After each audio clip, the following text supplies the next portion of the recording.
नारायण नारायण नारायण श्रीमन नारायण नारायण नारायण नारायण श्रीमन नारायण नारायण नारायण नारायण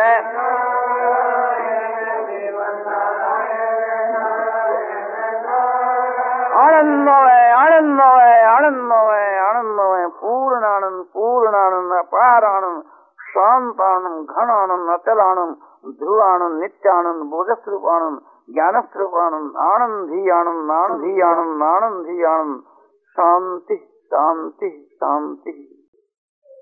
कीर्तन जो है बहुत बढ़िया होगा और बड़ा सुहावना, एक तार एक स्वर ऐसा ही होना चाहिए।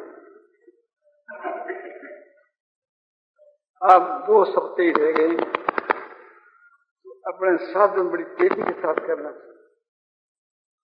त्रयोदशी के दिन 15 दिन के लिए साधन बताया, वो द्वादशी के दिन समाप्त हो, और द्वादशी के दिन स्वामी जी का जाने का विचार है। त्रयोदशी के दिन एक साधन बताया था कि 15 दिन का अनुष्ठान करना, कि 15 दिन में भगवान को प्राप्त करना। उसको आज 5 दिन बीते, अभी 10 दिन हो, तो 10 दिन के बाद बड़ी तेजी के साथ काम चलाना चाहिए। 10 दिन को आते कोई विलंब थोड़ा ही है, और उन बातों को याद कर लेना चाहिए जो 6 बात बतलाई थी। भगवान के नाम का जप और भगवान के स्वरूप का ध्यान, उसके लिए आज प्रातः काल जप और ध्यान किस तरह से सुगम हो सके, किस तरह से दामी हो, ये सब बात बतलाई। 2 बात तो ये जप और ध्यान, 2 बात ये कि मानसिक पूजा और गीता रामायण का पाठ। तो ये जो प्रश्नोत्तर वाली गीता है, उसके कम से कम 2 श्लोक, और गीता जी को अर्थ सहित एक गीता रोज एक अध्याय को अर्थ सहित पाठ, बड़ा श्रद्धा प्रेम से। मानसिक पूजा 2 चीजें, और 2 बात थी कि स्तुति प्रार्थना, सब साधारण के लिए 6 बात। प्रार्थना ये आप में अनंत प्रेम परम श्रद्धा हुए, ऐसा भी यदि न हुए तो निरंतर श्रद्धा भक्ति पूर्वक जप और ध्यान। जिनके यज्ञोपवीत है, जनेऊ है, उनके लिए 2 बात और अधिक बतलाई थी, सुंदर गायक। इसका व्याख्यान विस्तार से दिया गया। अब तो केवल लक्ष्य कराने के वास्ते नाम बतला दिया। अब तो अपने दिन पर दिन खूब जो से व्याख्यान होने चाहिए, खूब तेजी के साथ, और व्याख्यान के अनुसार ही खूब तेजी से साधन करना चाहिए। अभी तो भाई जी माना मान साहब पुजार आए हैं, और अभी लोग जाने का कई आदमी विचार किया, बहुत से चल गए, बहुत से आज गए। यही तो मौका है सत्संग का। अभी समझो कि 12 तक भाई जी तो कहते थे कि हम 8 कोई चले जाएं, हम कहा स्वामी जी 12 तक जा रहे हैं, इतना जल्दी। तो सुनने वाले भाई लोग भी आप जोर लगाओ सब। स्वामी जी जो है वहां तक तो रहना ही, और बाद के वहां भी और रहना अच्छा। हम तो थोड़ा विचार करते हैं, श्रावण बदी थोड़ा संकेत है कि श्रावण बदी द्वितीया को, और फिर अंजल के अधीन अभी कोई निश्चित बात नहीं की जा सकती।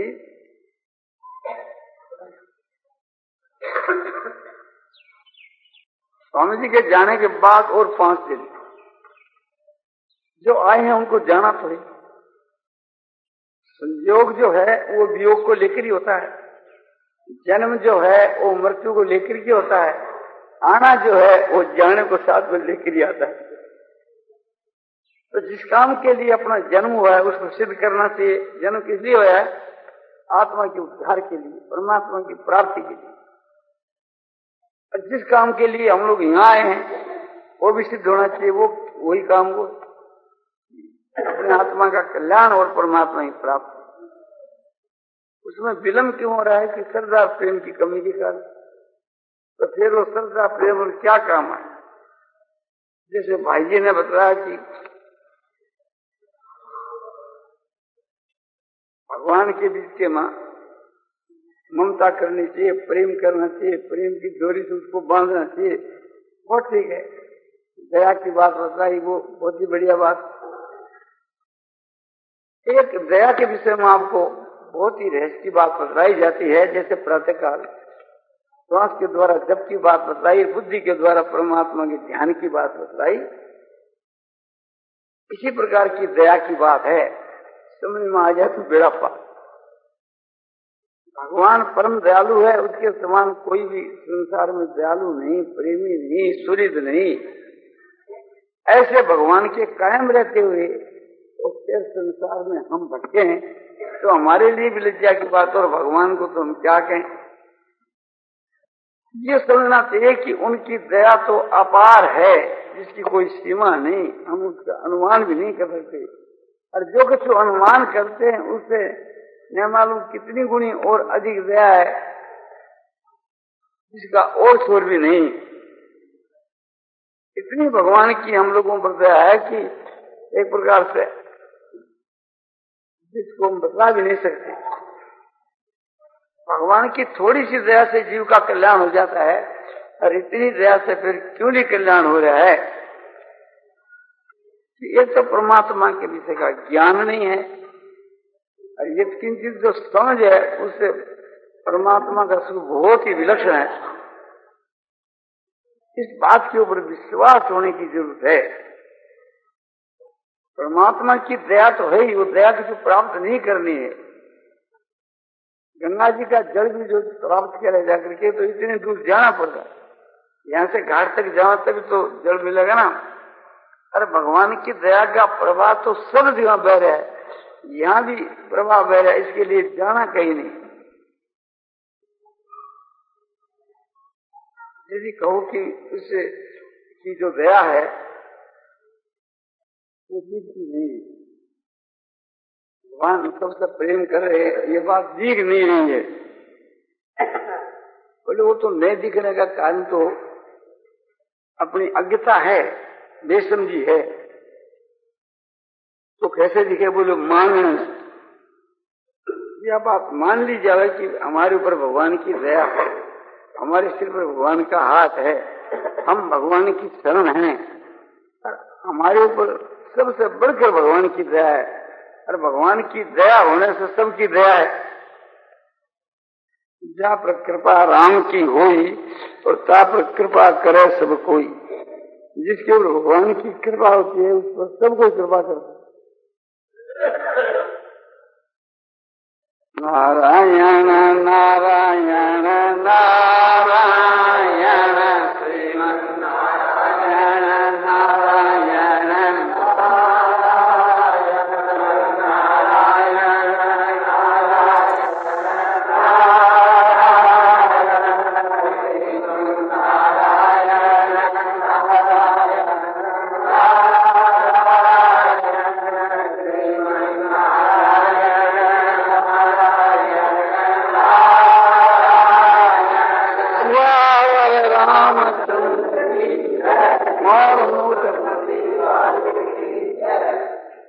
दया के विषय में क्या विशेषता बतलाई हमने?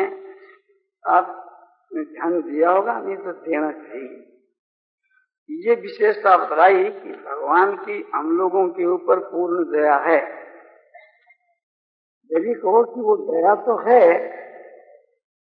पर दिखती नहीं, प्रतीत नहीं होती, तो हमने कहा कि नहीं प्रतीत होने का कारण अज्ञान है। सूर्य भगवान उदय होकर प्रकाश कर रहे हैं, सारी दुनिया का अंधकार समझो कि दूर हो जाता है, और उल्लू कहता है कि मुझको प्रतीत नहीं होता। तो उससे ये जो नेत्र है ना, वो ऐसे ही है।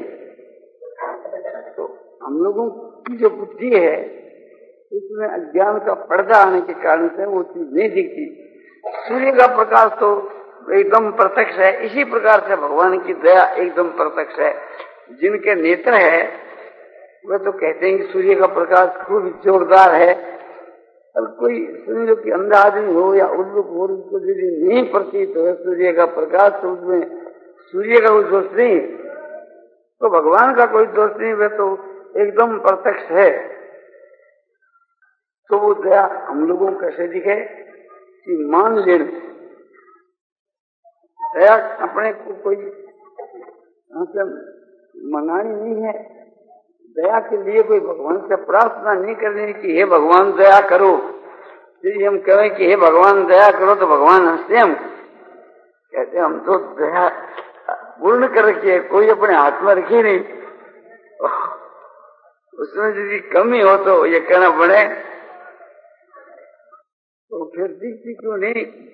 इस श्रद्धा की कमी के कारण से, ज्ञान की कमी के कारण से, हमारी जो मानता की जो कमी है कि हम मानते नहीं इस बात को, उसका यह दंड दिया जाता हूं। तो वो जो सच्ची बात को मानने में क्या लगेगा, बहुत लाभ की चीजें माननी चाहिए। भगवान की सबके ऊपर पूर्ण दया है, या मान ले तो फिर आगे जाकर वो दिखने लगे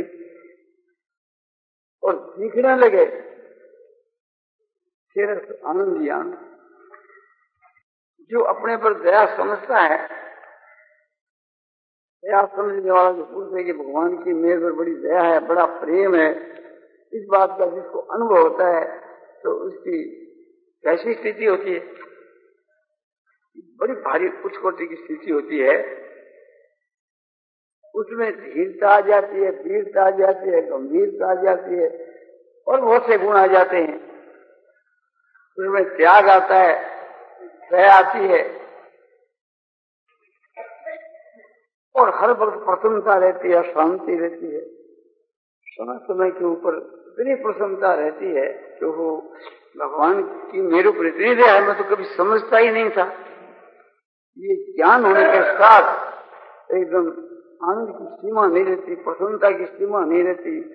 समय समय के ऊपर रोमांच होते हैं, आंसू प्राप्त होने लगते हैं। ओहो, भगवान की इतनी भारी दया है। और इसके विषय में, दया के विषय में आपको एक रहस्य बतलाया जाता है। एक दिन बतलाया था प्रातःकाल, किंतु लोगों ने ध्यान नहीं दिया, नहीं तो आज उस दया का फल देखने में आता, हम लोगों के भी देखने में आता कि इन्होंने दया से लाभ उठाया। एक तो दया होती है लौकिक, एक होती है अध्यात्म विषय की, पारमार्थिक। तो दोनों ही प्रकार की भगवान की हम लोगों पर दया है।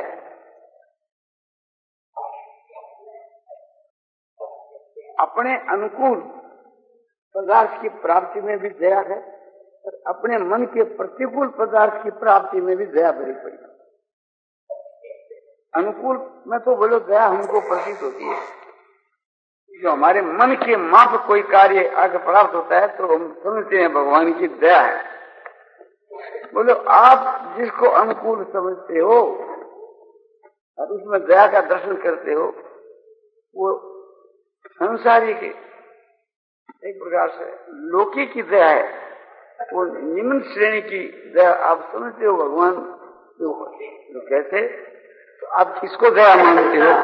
कि शरीर आरोग्य है, घर के में लड़का पैदा होता है, रुपये मिलते हैं, धन है, स्त्री है, पुत्र है, मान बढ़ाई प्रतिष्ठा, इनकी जो प्राप्ति है ये बड़ी अनुकूल चीज प्रतीत होती है। तो ये भगवान की दया दिखती है। बोले भगवान की देखो कैसी दया है, ये लौकिक दया। और बोले और भी सार्वजनिक दया भी।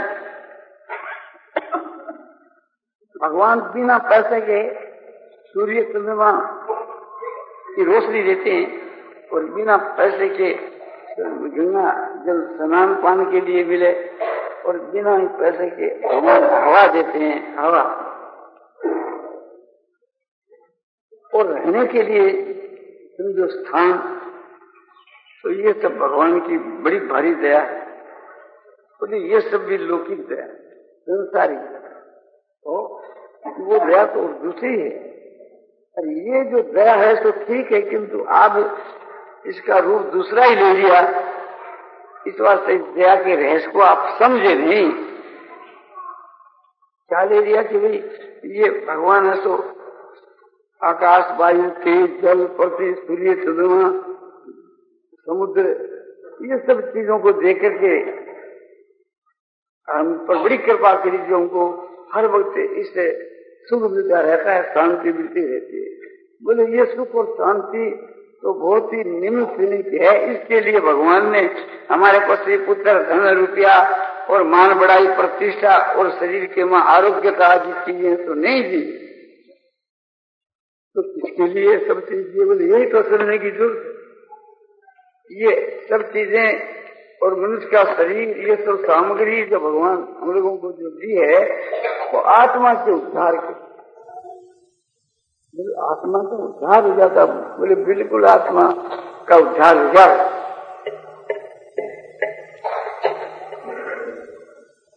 कैसे?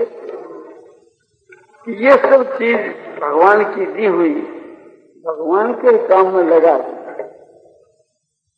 भगवान ने जो हमको दी है किस लिए दी है? कि आत्मा के कल्याण के लिए दी है। और हम उसका दुरुपयोग करते हैं, उस समय का बर्बाद करते हैं। इसे देख के भगवान प्रकार से समझते हैं ये सब चीजें तुम्हारे को इसलिए दी थी जो तुम इसको मिट्टी में मिला रहे हो। तो भगवान ने जो हमारे को बुद्धि दी है उस बुद्धि के द्वारा ये सब विचार करना चाहिए। ये सूर्य का प्रकाश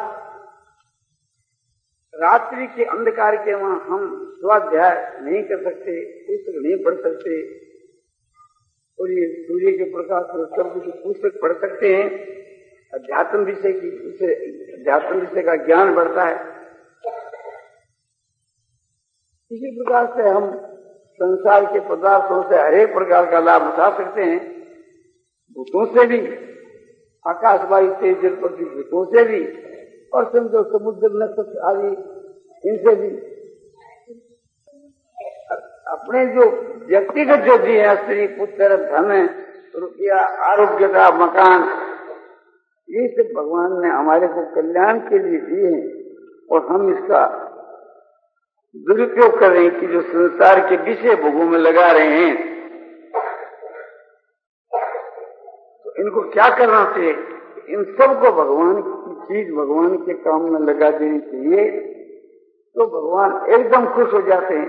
भगवान तो हमारी परीक्षा ले रहे हैं कि हमने जो इनको चीजें दी ये सुन भोग करता है कि हमारी भेंट कर। जो भगवान की भेंट कर देता है वो थक जाता है, जो अपने ही पेट पूरता रहता है वो गिर जाता है। पुत्र को भी भगवान की भक्ति में लगा देवे, स्त्री को भी भगवान की भक्ति के वहां लगा देवे, और रुपयों को भी भगवान की भक्ति में लगा देवे, अध्यात्म विषय में लगा देवे। पुस्तक भी वही पढ़े जो अध्यात्म विषय की हुए। बाकी और जो पुस्तकें है ना, फालतू पुस्तकें,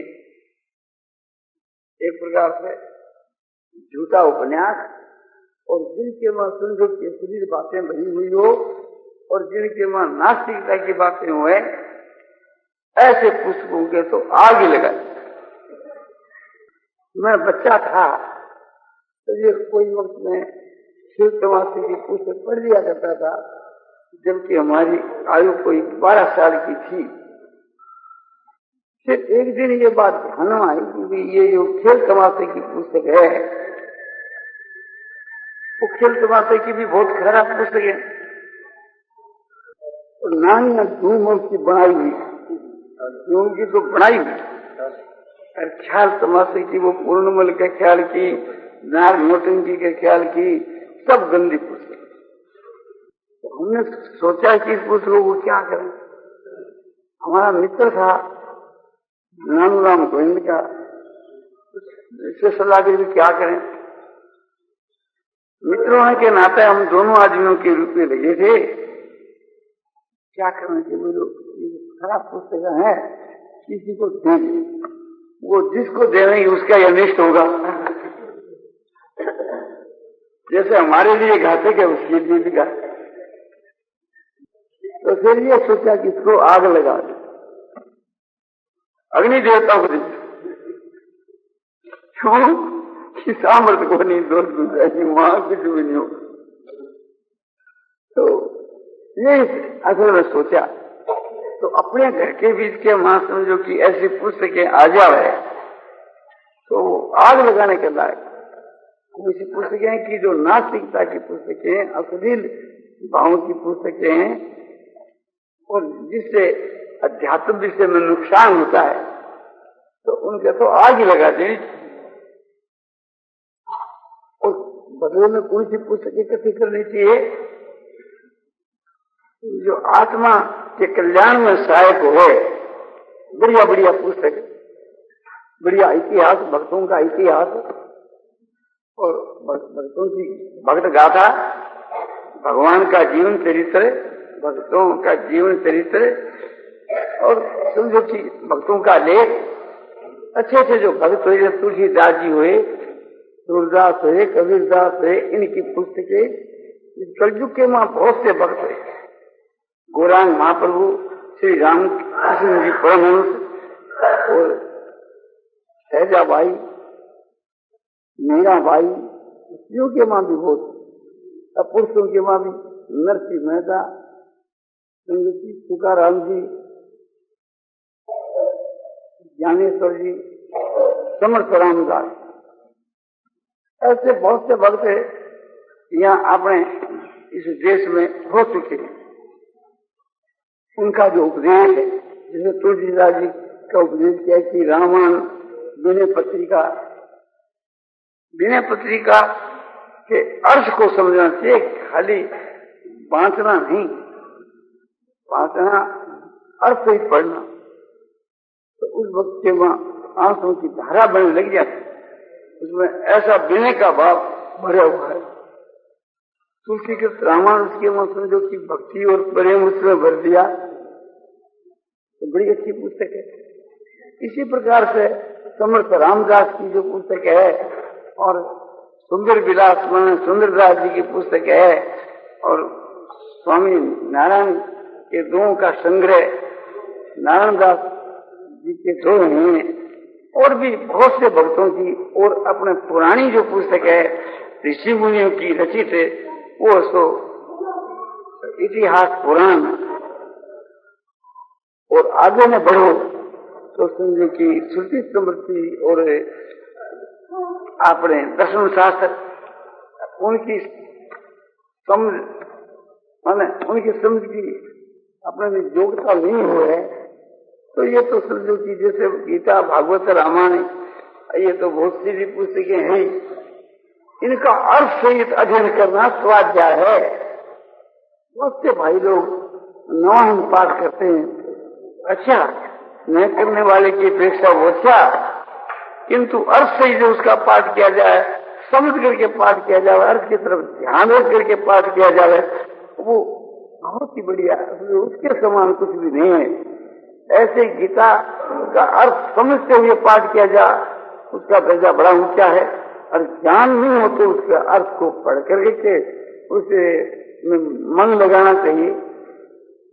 तो इस प्रकार से आपने किया जावे, प्रत्यक्ष में लाभ होता है। तो भगवान ने जो रुपये दिए हैं, उन रुपयों को किस काम में खर्च करना चाहिए कि भगवान की भक्ति के वहां लोगों को लगाना चाहिए। पुस्तक एक प्रकार से गीता, रामायण, भागवत आदि की मुफ्त बांटनी चाहिए। पैसा दे करके दो तो वो भी आपका प्रचार बहुत उत्तम है। इसी प्रकार से थी जो विधवा माताएं हैं, काम नहीं कर सकती है, वृद्धा है, कि ब्राह्मण क्षत्रिय वही से कोई भी हो,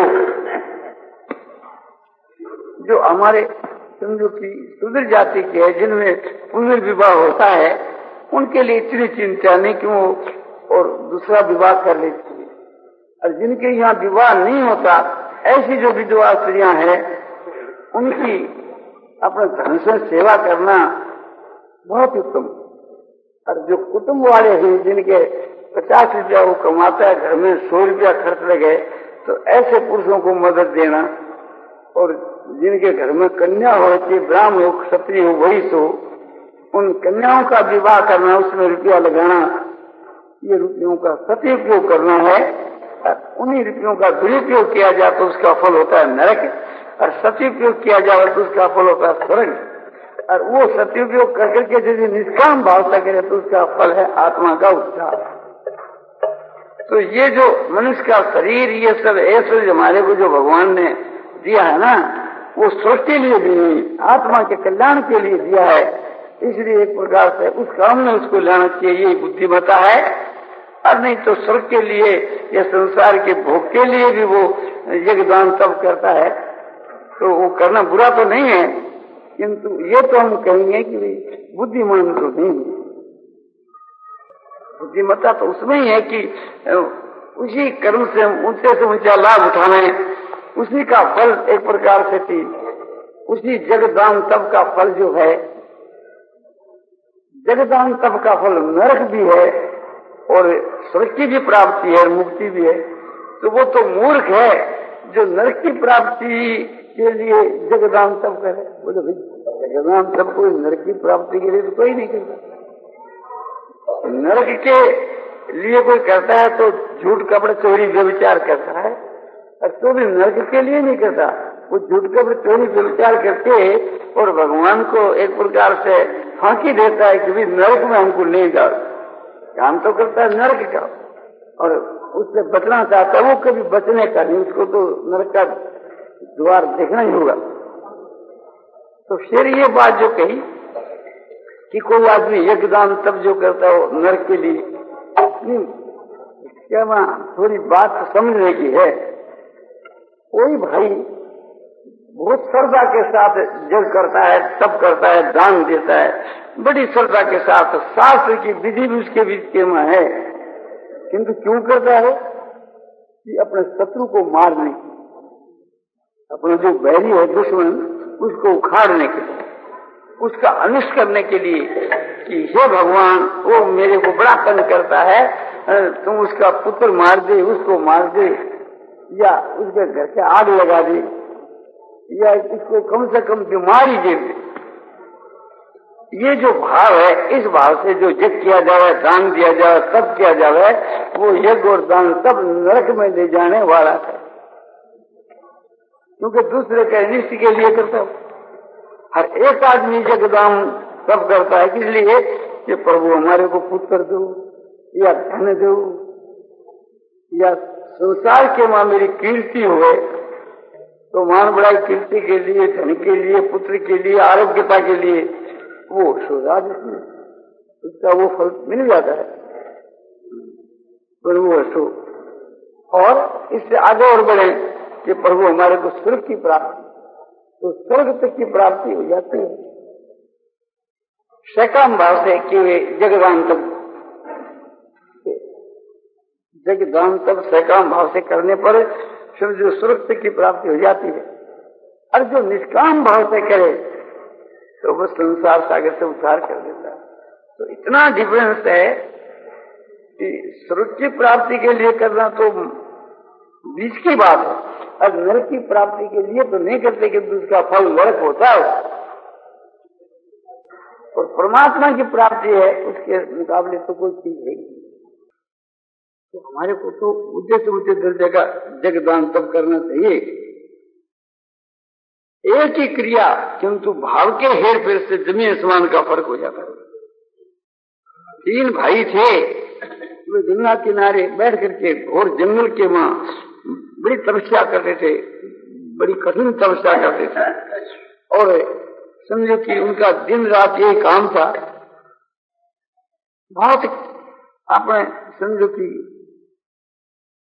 तपस्या करते थे और क्या करते थे कि यज्ञ करते थे, दान देते थे, तीर्थ करते थे, व्रत करते थे, उपवास। तीनों भाई की क्रिया एक बराबर।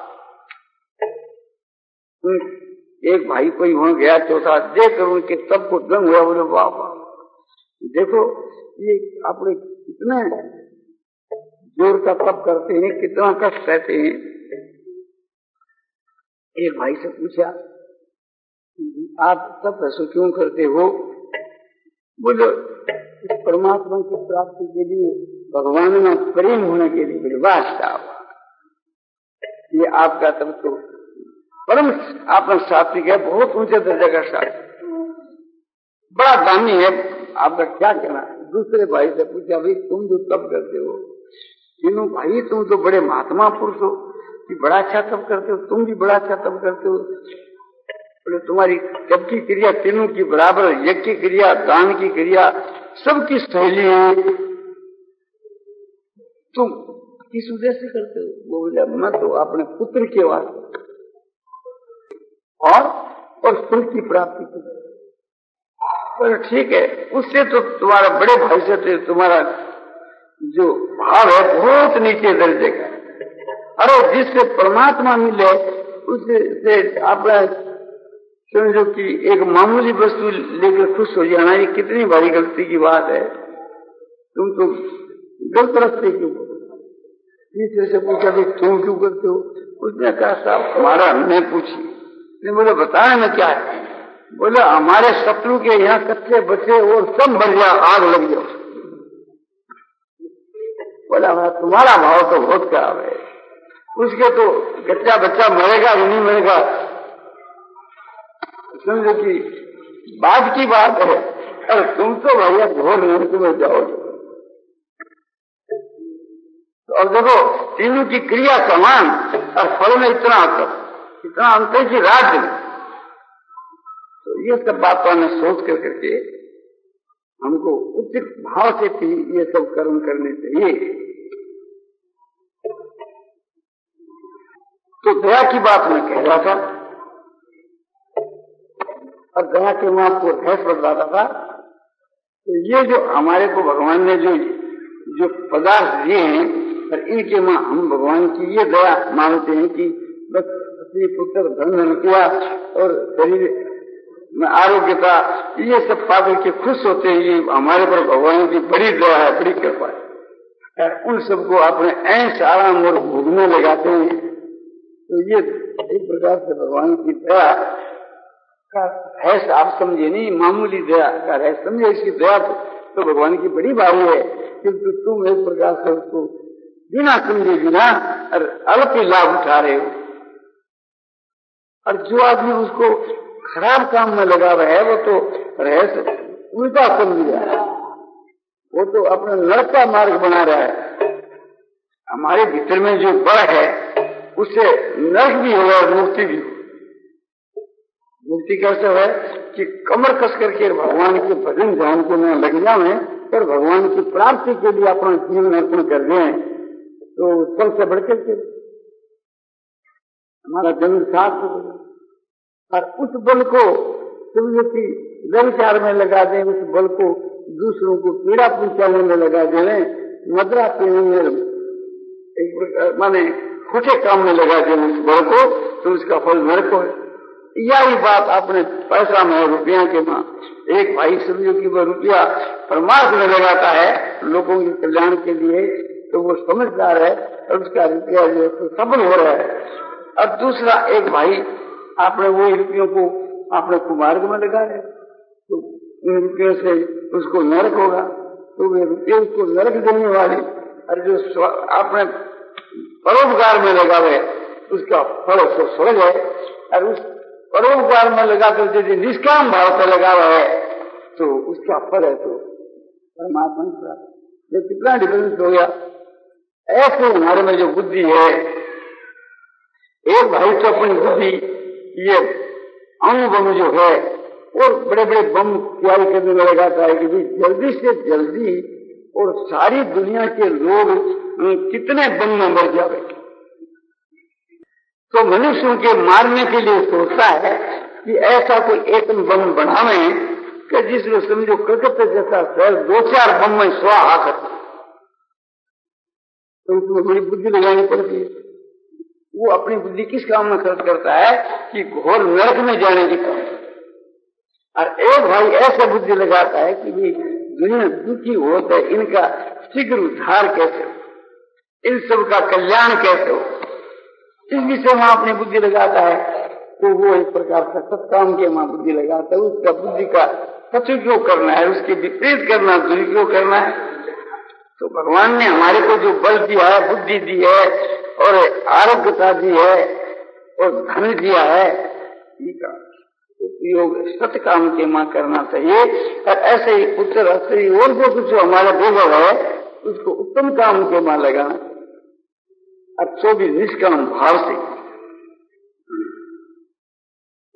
तो उन रुपयों को स्त्री पुत्र धन को पाकर के हम ऐसा राम के मां आपने लगावे, अपने को समझे भगवान की दया दया, तो वो किसी भी दया का रस नहीं समझा। और यदि कुकर्म में लगावे तो भगवान की दया नहीं, भगवान का कोप हो तुम्हारे, जो जिसका फल तुम्हारे को नरक हो।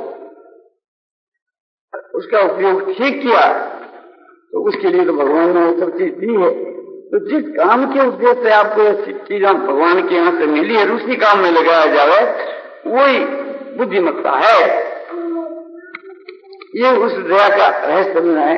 तो अनुकूल पदार्थों की जो प्राप्ति में दया का दर्शन करना यह है कि अनुकूल मन के अनुकूल जितने जो पदार्थ मिले हैं, स्त्री पुत्र धन रुपया आरोग्यता और जो कुछ पदार्थ आपको बल बुद्धि वीर्य तेज जो कुछ आपको मिला है, इन सबको जिस काम के लिए मिले उस काम में लगाना। मिले परमात्मा की प्राप्ति के लिए, परमात्मा की प्राप्ति के काम में लगा देवे तो इनका उपयोग ठीक है और उस दया का तत्व आप ठीक समझे। और मन के विपरीत कोई आकर के प्राप्त हो तो उसमें भी भगवान की दया का दर्शन करना चाहिए। विपरीत में, वो विपरीत में तो विशेष दया भरी हुई है। जो दया अनुकूल पदार्थों में है उससे ज्यादा दया विपरीत पदार्थों के वहां भरी हुई है। उसमें किस प्रकार से हम विचार करें कि इस विचार ये करना चाहिए कि आपके पास में रुपया है और समझो कि किसी कारण से आपके घटी लग गई, रुपया स्वाहा हो गया, या आपके मकान के घर के गोदाम के आग लग गई, सब स्वाहा। तो यह भगवान की विशेष दया। यह विशेष दया कैसे कि ये जो एक प्रकार का जीवन मिट गया, खत्म है। अब एकांत में बैठ कर अपना भजन ध्यान करो, ये भजन ध्यान के मां बाधा थी सो भगवान ने मिटा दी। तुम क्या कर रहे थे? बोले साहब हम तो बड़े अहंस आराम के मां थे कि भी खूब अहंस आराम हो गए। हमारा बड़ा ख्याल था कि व्यापार करके रुपया कमाएंगे, रुपया कमा करके और फिर उससे भोग भोगेंगे, अहंस आराम करेंगे। बोले इसीलिए भगवान ने आपके बाधक समझ करके मिटा दी। स्त्री मर गई, बोले हुई इसमें भी भगवान की बड़ी भारी दया। बोले इसमें क्या दया? ये स्त्री जो है तुम्हारे विघ्न रूप थी, मर गई, सच्ची बात है। अब अपना भजन ध्यान करो। ये समझ कोई स्त्री को मार नहीं डालो, जो कुछ हो जाए ईश्वर की इच्छा से उसमें दया मानने का आपको बतलाया जाता है। ऐसे ही घर के मां कोई प्यारा से प्यारा लड़का मर गया, स्त्री का कोई पति मर गया, जो भी कुछ घटना हो तो ये समझना चाहिए कि सब में भगवान की दया भरी हुई है। अपने समझ में नहीं आती वो बात, चाहे न हो, किंतु भगवान का कोई भी विधान हो उसमें दया समझे। तो स्त्री उसका पति मर गया तो बेचारी विधवा आती है तो रोती है। तो बोले यदि पति जीता तो क्या होता? लड़का लड़की तो पैदा होता ना, और वो काजे में फंस जाते। जिनके बहुत लड़के लड़की है उनकी दशा देखो क्या हो रही है। छोटे रहते हैं तब तो कपड़ा चूंटते हैं, भजन ध्यान करने नहीं देते, पुस्तक लेकर बैठते तो खोस लेते हैं, फाड़ डालते हैं। फिर होता है इसको क्या करे, बच्चे को बड़ा भारी आप दंड लड़का है और वो बड़ा होकर के विवाह कर लेता है तो उसकी औरत जो आती है वो एक प्रकार से हर वक्त जलाती रहती है, तंग करती। तो भगवान ने आपको बता दिया इस बातों से कि तुम एकांत में बैठ करके अब मेरा भजन ध्यान कर। अब तेरा जो पति है वो तो हड़मनुष्य का था, 5 भूत का पुतला था। अब भगवान का स्वरूप है तो दिव्य लौकिक है। भगवान कहते हैं कि ये 5 भौतिक जो अपने जड़ शरीरधारी एक तेरा पति और एक साक्षात दिव्य चेतन स्वरूप जो भगवान, उसको पति बनाना चाह कि इसे को पति बनाना चाह। अच्छा तो भगवान को ही, तो वो तो एक प्रकार से थी, भगवान तो प्यार है ही। तो भगवान हमारे सर्वस्व है, स्वामी, पति, मालिक, सखा स्वामी, सब जो भगवान। ये जो भाव है बड़ा ऊंचा भाव। इसलिए एक प्रकार से जो कोई घटना घटी तो उसमें भगवान की दया। एक छोटी सी कहानी है कि एक प्रकार से भगवान के भक्तों की शिव जी बड़ी प्रशंसा किया करते थे। एक दिन पार्वती ने कहा कि प्रभु भगवान के भक्तों का दर्शन मुझको भी कराओ। ठीक है, एक भक्त के यहाँ गए, उसने बड़ी सेवा की, अतिथि समझ करके। तो नहीं समझे कि शिव पार्वती है, अतिथि समझ करके, क्योंकि ब्राह्मण और ब्राह्मणी का रूप धारण करके वहां गए थे, सेवा की। बोले महाराज देखो इन्होंने बड़ी सेवा की, इनके घर में बकरियां हैं, उसकी से दूध दूध करके खीर बनाकर उसमें गुरो डाल करके बढ़िया की पूरी बनाकर आपने खिलाया। तो इसलिए किसी बदले में देनो थी, आप ईश्वर हो, सामर्थ्यवान हो, जरूर आखिरी वक्त में बुझा दिया, तेरी बकरियां सब मर जाएगी। पार्वती बोली महाराज जी ने वरदान देना चाहिए, शराब देना चाहिए, इसको अनिष्ट कर दिया आप तो।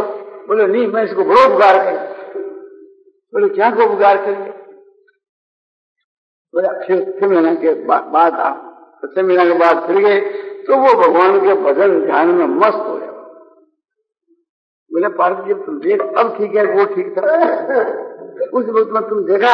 हम बोले देखा महाराज, इसको फुर्सत थी 5 मिनट की। बोले नहीं, हाय धन रुपया पैसा, ये दूध बेचना, वो करना, भिगोना, घी निकालो, वो निकालो, बड़ा लन भर में लगा हुआ था। तो बकरियां तो उसके बाद थी ना, वो चूना का चूना मर गया। ये ऐसे बोलते दो रह गए, दोनों अपना भजन ध्यान करती। तो मैं इसके हित के वास्ते उन सबको मारा। तो बोले हमारे शरीर में बीमारी होती है, रोग, उसमें भी हमारा हित है। बोले बहुत ज्यादा हित है। कोई भी हमारे मन के विपरीत काम हुआ है तो उसके जिसके मां हमारा हित हो रहा है। और तुमको ये समझना चाहिए, बिना पाप के बिना बीमारी नहीं होती, और बीमारी के भोगने से भी पाप क्या होता है? वो अपना समझो कि पाप है, उसका प्रायश्चित हो जाता है। ठीक है। और दूसरी बात की तरफ ये ध्यान देना चाहिए, दुख पाता है उस समय के बीच के में उसको ये बात याद आती है कि ये पाप का फल, बीमारी है तो पाप। तो भगवान से कहता प्रभु मैं फिर कभी पाप नहीं करूंगा, अब की बार तो मुझको माफ कर दो, फिर नहीं पाप करूंगा। तो पाप के करने में हिचक पैदा होती है और वो पाप से बचता है, तो ये कितना उपकार। तो जब दुखित होता है भगवान को याद करता है तो ये भी बड़ी आनंद की बात है। दुख में सुमरन सब करे, दुख में सुमरन सब करे, दुख में करे को,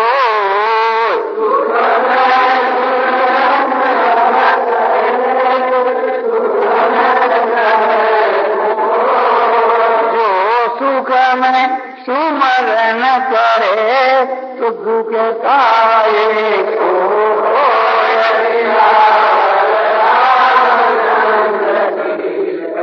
दुख में भगवान को सब याद करते हैं, चाहे दुख मिटाने के लिए करो, और जब दुख मिट जाता है तो फिर नहीं कर। और यदि आनंद के वहां सुख में स्मरण करे तो दुख पास में नहीं आवे। भगवान का स्मरण होना चाहिए, वही वास्तव में असली चीज है। और वो सुख कोई काम का नहीं जिसमें भगवान को भूल जाए। तो बहुत से जो भक्त हैं वे तो ये चाहते हैं कि भी भगवान का स्मरण होना चाहिए और हमारे को सुख नहीं चाहिए। सुख के माथे शील पढ़ो जो नाम हृदय से जाए,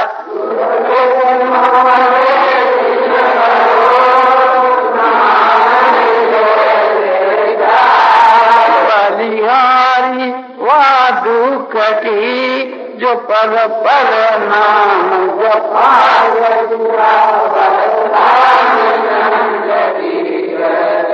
के सुख के माथे पर पत्थर पड़ो। जी हम भगवान को हृदय से भूल रहे और वो दुख भी हमारे लिए बलिहारी है जो क्षण क्षण के वहां भगवान को याद दिलाते। कुंती देवी ने जो कि भगवान से प्रार्थना की कि हे प्रभु, जब जब हमारे पर दुख पड़ा तब आपकी समृद्धि हुई और सुख में भूल जाते हैं, सो हर वक्त हमारे को दुख ही दुख होता है। इसलिए ये बात कही जाती है कि जो हमारे शरीर पर आपत्ति आती है, दुख आता है, वो बहुत ही उत्तम बात है। नामदेव के यहाँ घर में आग लगी, किसी ने कहा कि आपके घर का आग लगी, दौड़े नामदेव जी, देखा भी आधा घर समाप्त हो गया जल बढ़कर, कच्चा फूस का घर था, आधा बाकी रहा। तो बोला प्रभु अग्निदेव, आप एक प्रकार से इसका क्या अपराध जो आप भोजन पूरा नहीं करके आधा पेट भोजन नहीं। प्रभु एक प्रकार बच्चे वो को उठाकर वो अग्नि में डाल दे, ये भगवान के भोग लगाया जाता है। तो अभिप्राय यह है कि उनके तनिक भी चिंता नहीं हुई, उनका भाव बड़ा ऊंचा था।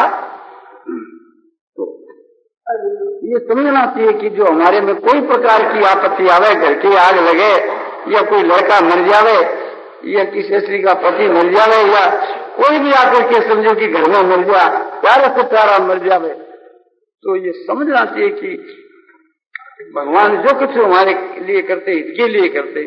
बोले प्यारे से प्यारा मर गया, उसमें भी हित है। बोले ये हित है, तुम्हारे प्यारे से प्यारा था ना, तुम्हारा मन उस प्यारे में बसता कि उस भगवान। बोले हमारे जो प्यारे लड़के में और घर की आग लगी, धन नष्ट हो गया, तो तुम्हारा मन किस में बचा करता? रुपयों में बसता ना। बोले रुपयों में। तो भगवान ये सोचा कि रुपयों में इसका मन बसेगा, प्यारे पुत्र में बसेगा, तो ये एक प्रकार से मेरे से आपने वंचित रह जाएगा। ये सोचकर तुम्हारा उद्धार करने के वास्ते उनसे मन हटाकर अपने में लगा। अब पुत्र मर गया, धन नष्ट हो गया, अब उसमें तो मन नहीं जाएगा ना, वो तो मर गया। तो इन सब बातों को ख्याल में रख करके जो भी कोई घटना हो, भगवान का विधान मान करके उसमें वो विशेष खुश होना चाहिए। वो वास्तव के में हमारा उसमें परम हित है, परम हित हमारा उसी के बीच के में है। जो कुछ भगवान करते हैं तो अनिच्छा से और परीक्षा से जो कोई कार्रवाई होती है वो भगवान की मर्जी से ही होती है, भगवान ही करते और करवाते हैं। ऐसा देख करके हमारे को समझो खूब खुश होना चाहिए, खूब आनंद मानना चाहिए भगवान के विधान को देख देख करके। मन की जो विपरीत क्रिया होती है उसी में तो विशेष आनंद। आप सोचो कि आप हमारे मित्र हो, प्यारे हो, और मैं आपके कोई विपरीत काम करता हूँ तो वास्तव के उसमें कोई आपका हित है तभी करता हूँ, नहीं तो मैं आपका प्यारा नहीं, मित्र नहीं, बल्कि दुश्मन हूँ। जो वास्तव में आपका अनिष्ट करता हूँ तब तो दुश्मन हूँ, और आपका हित करता हूँ किंतु आपको वो हित नहीं दिखता, तब एक प्रकार से आप रोते हैं, नाराज होते हैं। लड़का जो है वो एक प्रकार से समझता नहीं हमारा किस में हित है, इसीलिए वो लड़का नाराज होता है, दुखित होता है, रोता है। और उसके हृदय में ये बात समझ में आ जाए कि हमारी माँ है तो हमारा हित ही करेगी, अहित करेगी, अहित कर ही नहीं सके, तो वो एक प्रकार से कभी नहीं होता और कभी आपने दुखी नहीं होता, समझता कि है हमारी माँ है। माँ लड़के को मारती है तो भी लड़का ऊपर से रोता है, किंतु भीतर में उसकी आत्मा में संतोष है। चाहे छोटा भी लड़का हो वो भी समझता है कि मेरी माँ है और माँ से मेरा अनिष्ट हो ही नहीं सकता, वो मेरी परम हितैषी है। तब एक छोटा लड़का माँ के विषय में इतना विश्वास करके उसके मन के विपरीत में भी रोता हुआ भी अपने भीतर में समझता है कि हमारा हित माँ करती है। डॉक्टर हमारे समझो ऑपरेशन करता है और हमारे शरीर को काटता है, तब हम यही समझते हैं भले डॉक्टर के लिए कि ये हमारा हित ही करता है, रोते भी है, दुख भी होता है। इसी प्रकार से परमात्मा जो है हमारे परम हितैषी है। जो कुछ अपने ऑपरेशन करते हैं उसमें अपना हित ही भरा हुआ है। बालक रोया करते हैं, समझदार को तो इस विषय में रोना चाहिए ही नहीं, शोक करना ही नहीं चाहिए, क्योंकि शोक करने के लायक कोई पदार्थ है ही। तो इस तत्व रहस्य को समझ करके जो हमारे मन के विपरीत है उसके विषय में और ज्यादा प्रसन्न होना चाहिए, ज्यादा प्रसन्न होना चाहिए। जैसे बतलाया था आपको कि मन के विपरीत कार्य को देख करके समझो कोई एक महात्मा पुरुष है और वो हमारे मन के विपरीत करता है, वो हमारा परम हितैषी है, किंतु हमारा उनका मतभेद होता है। तो मतभेद होने से वो बात बुरी मालूम देती है, तो फिर महात्मा कह रहा अरे महात्मा तो उसके साथ तो मतभेद होना ही नहीं चाहिए, हमको महात्मा के अनुकूल बनना चाहिए कि महात्मा को अपने अनुकूल बनना चाहिए। अपना कल्याण तो उसके अनुकूल बनने में है, नहीं कि महात्मा को अपने अनुकूल बनाने में है। ये बात जब समझ में आती है तो फिर वो एक प्रकार से दुखी नहीं होता, वो बर्दाश्त कर लेता, सह लेता है। उसका अनुमति तीखता श्वास करके श्रद्धा करके उसको जो बर्दाश्त करता है, सह लेता है, ये एक प्रकार से नीचे दर्जे की श्रद्धा है। इससे और ऊपर दर्जे की श्रद्धा होती है तब एक प्रकार से वहां बर्दाश्त करने की नौबत नहीं आती। तो वो तो जो कुछ भगवान किया महात्मा की चेष्टा उसको देख देख करके खुश होता रहता है, और खुशी का भी दर्जा है। महात्मा की और ईश्वर की क्रिया उसका विधान को देख देख करके ये समझता है कि हो ये तो भगवान का भेजा हुआ पुरस्कार है, भगवान का भेजा हुआ पुरस्कार, भगवान का दिया हुआ वरदान, महात्मा का दिया हुआ आशीर्वाद है, ये तो उनका प्रसाद है, बड़ी दया है। इस प्रकार समझ करके खुश होता है। और सभी जब और ज्यादा उसके तत्व रहस्य को समझता है, ज्यादा तत्व रहस्य को समझता है, तब तो ये देखता है कि हो ये प्रभु भगवान की लीला, लीला को देख देख इतनी खुशी होती है, शरीर में रोमांच होते हैं, आंसुपात होते हैं, बड़ी प्रसन्नता होती है। यह प्रसन्नता जितनी अधिक होती है उतना ही वो उसे महात्मा के रहस्य को, परमात्मा के रहस्य को अधिक समझता है। मन के विपरीत कार्य को देख करके, मन के विपरीत कार्य को देख देख करके उसमें खुश है, वो बड़ी एक महत्व की चीज होती है। तो देखो एक प्रकार से इस विषय में एक छोटी सी कथा है। एक समय की बात है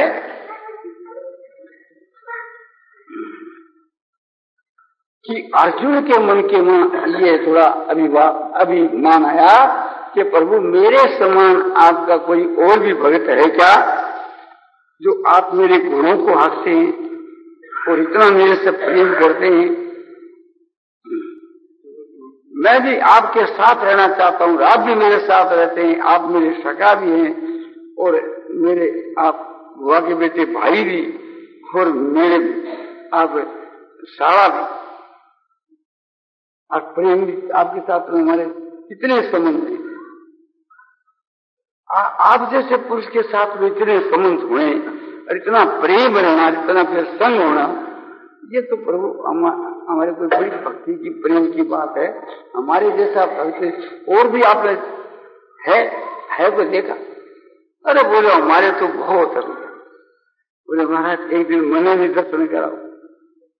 उनके दिल में था कि मेरे बराबर कौन है, तो वे ठीक है, उसको साथ ले गए, जंगल में गए, एक लोता केसरी सिंह पकड़ लिया, इतना लंबा इतना रुष्ट पुष्ट सिंह था, उस पर दोनों चढ़ गए। भगवान चाहो तो सिंह को पकड़ सके, हाथी को पकड़ सके, चाहे जिसको पकड़ लिया, भगवान को क्या है, वह तो उसकी बुद्धि फेर दे, मन फेर दे, चाहे ऐसा कर। उस पर चढ़ करके कि शहर के वहां राजा के यहाँ आए, राजा वहां डोडी पर खड़ा था। तो आगे के दूसरे पर पूछा कि राजा बोलो है तो बुला दो, बुला दिया। हाँ महाराज, आप यहाँ ठहरिए, यहाँ भोजन करिए। बोले ठीक है, भोजन तो हम करें, पर हमारे एक नियम है। क्या नियम है कि इस वाहन को, अपने इस पशु को, इसको आगे भोजन देते हैं, बाद में हम भोजन बनाकर खाएं। अच्छा महाराज, इसके लिए क्या मंगा दिया जाए? इसके लिए क्या मंगा दिया जाए? सिंह क्या खाता है? बोले वो तो मांस खाता है। तो तुम बड़े धर्मात्मा पुरुष हो ना, तो तुमको एक प्रकार से दूसरे का तो मांस देना अच्छा नहीं है, और हमारा सिंह तो खाता है मनुष्य का मांस, और ये बच्चे का मांस से ज्यादा खुश होता है। हम सोचते तुम्हारे एक लड़का है, उसका नाम रतन कंवर है। बोले हाँ महाराज। बोलो यदि एक प्रकार से हमारे को भोजन कराने की इच्छा है, तो पहला तुम्हारे लड़के को समझो मार करके के चीर डालो और उसको लाकर के खाने को। बोले महाराज उस पर तो मेरे अकेले का तो अधिकार नहीं है, मैं मेरी तरफ से तो दे सकता हूँ, मेरी रानी का भी अधिकार है, और लड़के की खुद की मर्जी पर बात है। तो उसको मैं पूछा हूँ, आप थोड़ी बात ठहर गए, भीतर में गए तो लड़के से पूछा, लड़का बोला महाराज ये तो साक्षात भगवान है, ना नहीं करो, ये तो मौका लग गया, अपने को उद्धार करने के लिए आए। रानी से पूछा, रानी बोली बहुत अच्छी बात। तो राजा दौड़ कर बोले महाराज हमको सबको स्वीकार है। बोले ठीक है, पर बात यह है उस लड़के को आरा लेकर, क्रोध लेकर के तुम्हारे को तुम्हारी रानी को चीरना होगा। कि जो आ गया तो राजा और रानी उसे लड़के के मस्तक के ऊपर क्रोध रख दी और चीरने लगे। लड़का हंस रहा है, उस पर क्रोध चलती है, लड़का हंस रहा है और खून की जगह दूध निकल रहा है। लड़के का 2 टुक कर दिया, यहाँ से चीर करके यहाँ तक चीर डाला, एक हाथ एक पैर, इधर में एक हाथ एक पैर, आधा मुख आधा नाक एक आंख, ठीक बीच में से आधा जो उसका धड़ है। बोले इसको खाने को दे दो, उसको दे दिया बाघ को, और आधे के कपड़ा लपेट करके ऊपर। बोले फिर कभी काम आ। अब राजा और रानी बोले अब महाराज हाँ बोले अब भोजन करेंगे, पर एक बात है कि तुम्हारी रानी रसोई बनाओ। हाँ बोले क्या? और जब फिर नौकर का आपका नहीं, तुम ही भर जाओ। और राजा जल भर लिया है कलसा, और रानी रसोई बनाने लगी। रसोई तैयार हो गई कि महाराज भोजन तैयार। बोले अभी तुम्हारी रानी के आंखों में आंसू आते हैं, लड़के का फिक्र करती है, तो फिर हम तो भाई के रोते हुए भोजन नहीं। अर्जुन ने कहा महाराज 1600 डबल, ये तो बेचारे इस प्रकार से, आप इसको साफ है तो ठीक नहीं है महाराज। तो राजा ने कहा कि महाराज हमारी रानी जो रोती है ना, वो लड़के के दुख को लेकर के नहीं रोती, तो आधा जो लड़के का जो शरीर है वो तो आपके सिंह के काम आ गया, और उस आधे धड़ ने क्या अपराध किया तो वो आपके काम नहीं आया, इसलिए रोती है कि वो भी काम में आना चाहिए। बोले ये बात है, बोले ये बात तो अच्छा भोजन तो साथ में करेंगे हम लोग।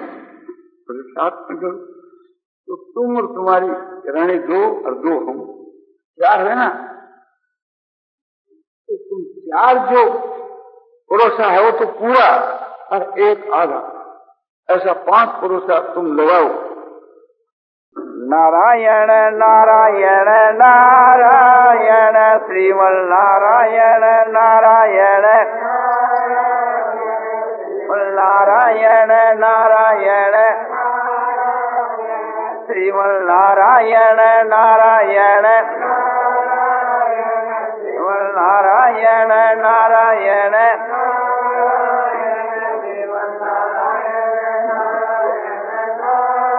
आनंदमय आनंदमय आनंदमय आनंदमय पूर्णानंद पूर्णानंद अपार आनंद शांतानंद घनानंद अचलानंद ध्रुवानंद नित्यानंद बोधस्वरूपानंद ज्ञानस्वरूपानंद आनंदी आनंद आनंदी आनंद आनंदी आनंद शांति शांति शांति।